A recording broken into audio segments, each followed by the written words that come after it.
our parsha contains a very interesting and intriguing mitzvah, the mitzvah of ben Soror Umore, usually translated as the rebellious child. And the Torah tells us that parents who have such a rebellious child, who the Torah tells us has shown a pattern of behavior that is irrevocable, that he has a pattern of behavior which indicates that his future is doomed, that he'll never be redeemed, he'll never become good, and he will only get worse and worse in his behavior and more destructive.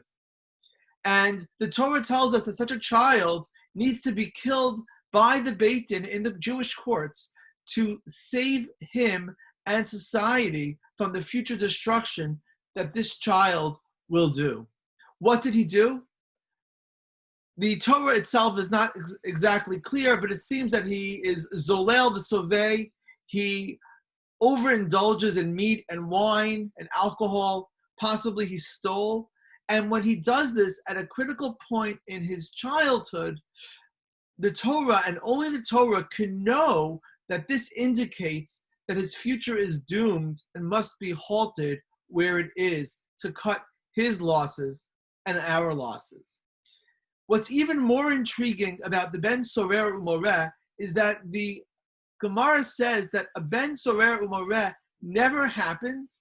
There never was such a person in Jewish history, and there never will be, there never could be. It's impossible for the ben Soror Umore to actually occur in practice. This mitzvah is only academic.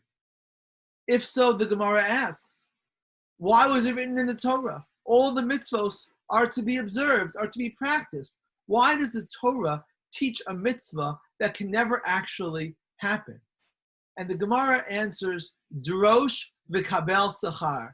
It's written in the Torah, and it's discussed in the Gemara for the simple reason and purpose that we should study it and become rewarded.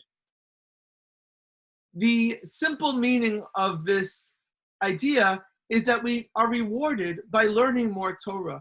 And the simple meaning is really absurd to think that we'll run out of mitzvos to study if we only had 612, if we only had the entire Torah minus 3 psukim. We would run out of Torah sources to study, and we have to learn more sources, and therefore the Torah invents a mitzvah that doesn't actually occur. And many of the Mefarshim reject this possibility and suggest instead that Drosh v'kabel sachar means that there's a particular message in the mitzvah of ben Soror Umore that we are to learn, and the Torah needed to write it to teach us this message. And then the question is, what is that message? And many Mefarshim offer very beautiful suggestions, messages to teach us the importance of not overindulging in food, in wine, messages of commitment of the parent that's willing to comply with the mitzvah of the Torah and to sacrifice their child, and different messages that are suggested in this mitzvah. And I'd like to suggest a different message of this parsha, and that is that the very fact that it can't occur is itself the message. The drosh v'kabel sachar, the thing that we're supposed to study diligently about the mitzvah of ben Soror Umore, is to understand that the idea of a child who's doomed, whose future is completely doomed, who has no potential, who has no ability to redeem himself, that type of individual doesn't exist. It's impossible. There is no person who fits that category. And what we're supposed to learn from the parsha of ben Soror Umore, that no one is hopeless. No one is irredeemable. No one is uneducatable. Every person has potential to be great and to be good, despite what we might assess mistakenly by observing the pattern of behavior. And this, I believe, is the drosh v'kabel sachar, that if you learn this and you learn this message, you will be rewarded. We will be rewarded and enriched by learning this sense of optimism in people.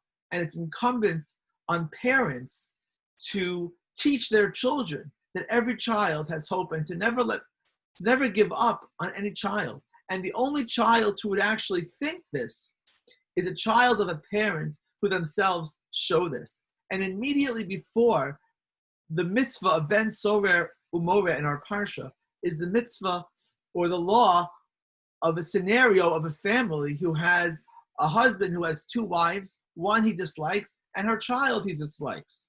And that kind of a child grows up to be someone who might be believed to be irredeemable. And it's the responsibility of a parent to teach and demonstrate and show their children that they have hope in them and we believe in them and we know they can be great. And if we will do that, then perhaps they will believe it and they will live up to it. And not only for a parent, but for each and every person must believe in our own potential to be greater, to improve, to become better.